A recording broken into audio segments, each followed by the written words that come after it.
Ketika Dewi Malam mulai memeluk bumi Magelang, kami bergegas packing supaya bisa beristirahat guna mempersiapkan fisik untuk mendaki di esok hari. Suasana sekitar base camp semakin gelap dan sunyi, namun tidak ada pendaki yang datang. Hanya kami berdua yang berada di sana. Suhu dingin semakin menjadi-jadi. Kami yang tadinya berniat akan kembali menyeduh kental manis di atap base camp, pada akhirnya hanya berbaring di base camp dan masuk ke dalam pelukan kantung tidur. Waktu menunjukkan pukul 11 ketika saya terbangun dari tidur. 2 orang perempuan beserta 2 orang laki-laki terlihat sedang membereskan barang-barang. Rupanya mereka adalah pendaki yang baru datang ketika kami sedang terlelap. Alarm yang saya pasang semalam membangunkan kami dari tidur yang kurang nyenyak. Saya beranjak keluar untuk melihat-lihat sekitar. Alangkah terpesonanya saya ketika melihat Gunung Sumbing yang terlihat menawan tersinari oleh matahari terbit yang menghangatkan. Bendera merah putih berkibar di antaranya. Suasana semakin syahdu ketika saya naik ke atap base camp. Hamparan hijau ladang pertanian, rumah-rumah penduduk, juga jalan menuju base camp terlihat sedikit menguning tersinari oleh cahaya mentari pagi. Cacing-cacing di dalam perut mulai memberikan kode supaya segera diberi makan. Kami pun turun dari atap dan berjalan di antara cahaya matahari menuju ke warung Ibu Tuti yang berlokasi tidak jauh dari base camp. Warung yang belum lama buka itu menyediakan berbagai macam lauk pauk untuk sarapan. Senyum hangat Ibu Tuti menyambut kedatangan kami. Nasi telur, secarik tempe, dan segelas teh panas menjadi menu sarapan kami pagi itu.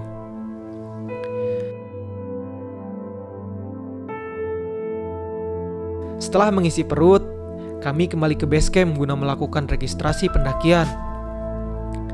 Surat sehat menjadi syarat penting untuk melengkapi dokumen pendakian. Ditambah dengan list barang yang kami bawa, data diri, dan membayar registrasi sebesar Rp20.000 per orang. Salah satu dari rombongan pendaki semalam mengajak kami untuk bergabung menggunakan jasa ojek menuju pos 1. Tetapi karena kami ingin menikmati perjalanan, kami memilih untuk menolak dan berjalan lebih dulu. Perjalanan dari base camp menuju pos 1 memakan waktu 1 jam. Sepanjang perjalanan, kami bertemu dengan beberapa warga lokal yang terlihat rentah namun masih kuat untuk memikul beban yang kami rasa sangat berat. Kontur jalan yang berbatu sedikit menyulitkan langkah kami, apalagi Haikal yang pertama kali mendaki gunung. Ia sempat merasakan pusing dan menghentikan perjalanan sedikit lama. Setelah semuanya membaik, kami melanjutkan perjalanan menuju pos 1.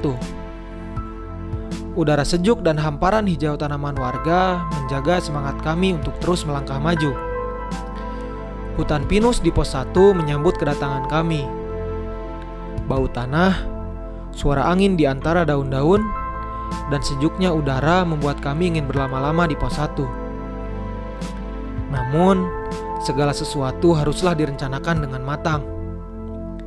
Karena tidak ingin datang ke tempat mendirikan tenda ketika gelap, mau tidak mau kami harus bergegas. Langkah saya yang cenderung lambat memaksa Haikal untuk berjalan lebih dulu. Mengandalkan handy-talkie yang kami bawa, kami saling berkomunikasi dan membuat lelucon untuk sedikit menghilangkan rasa lelah. Ketika berjalan seorang diri, saya sempat membayangkan betapa nikmatnya mendaki berdua bersama pasangan.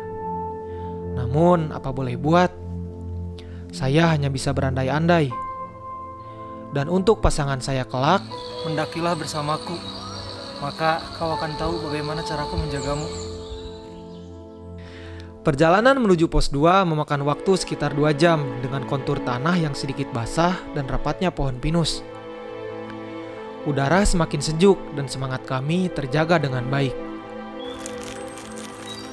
Nah kawan-kawan, ini tadi dikasih peta jalur pendakian Gunung Sumbing via Mangli. dan ada estimasi waktu pendakian Gunung Sumbing via Mangli. Dan ini aku posisi udah di atasnya pos bayangan menuju ke pos 2. Pos bayangan sampai pos 2 itu kurang lebih 50 sampai 60 menit. Tapi ya ini masih belum sampai-sampai dari tadi. Sampai. Udah mulai jam 12 kurang 3 menit dan dari bawah sana udah terdengar suara azan. Sudah Jumatan. Nanti kita rencana di pos 2 mau isoma. Maknya enggak diganti sama minum-minum biar cepat sampai. Yuk.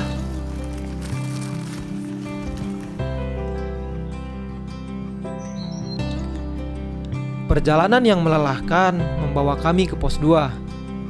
Di sana sudah ada rombongan pendaki semalam yang terlihat sedang menikmati sajian nasi bersama dengan mie instan.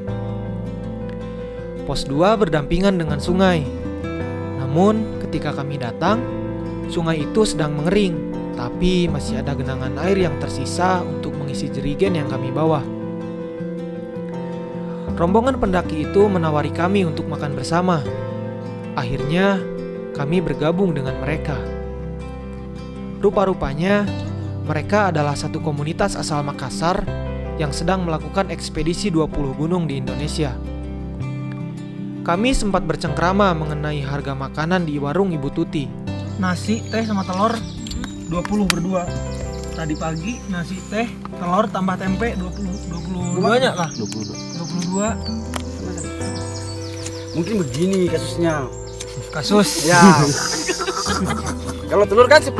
Kita ada 3 suku ya di sini ya. Jawa Barat, Sulawesi, sama Jawa Tengah kan.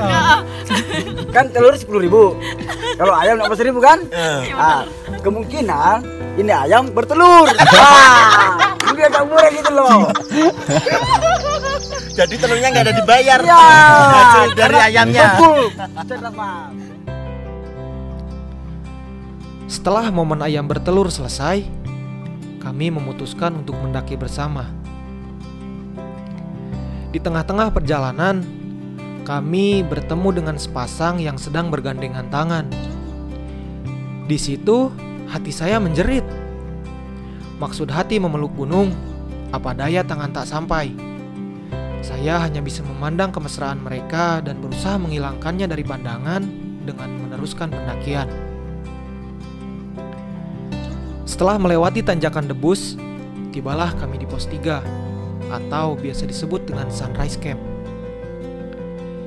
Sunrise Camp merupakan salah satu tempat mendirikan tenda selain pos 4. Sunrise Camp ini menjadi titik pertemuan antara pendaki dari jalur Mangli dan jalur Butuh.